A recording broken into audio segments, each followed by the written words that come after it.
We have to design a new strategy-oriented incentive plan for our employees. I have a plan that at least 9% of employees must be eligible for incentive pay that is tied to performance. Okay. What difference between high-performing and low-performing employees' incentive pay? There must be at least 10% difference in incentive pay between low-performing and high-performing employees. That's great. And also include that specific bonus to employees. This helps to analyze employee capabilities and behaviors. Yes, it is an evaluate mechanism that links employee behavior in each job category. Sir, we find a new incentive plan before its implementation. We need an expert opinion. Yes, proceed.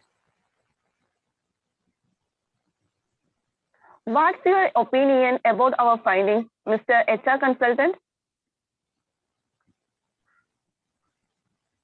In my opinion, Lisa and her team in the provision of incentives to their employees well enough.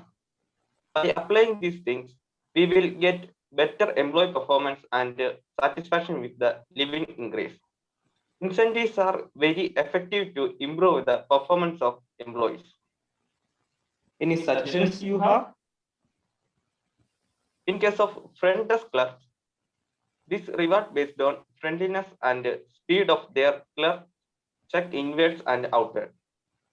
In case of managers, their reward based on effective handling of staff, good communication skill, friendly and patient with difficult customers, and a high repeat guest rate.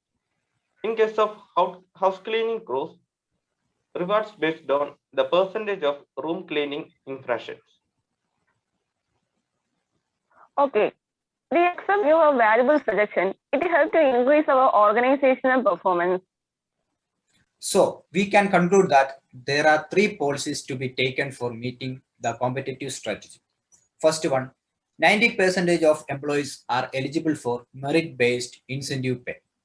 Second one, specific and evaluate mechanisms that link employees' behavior.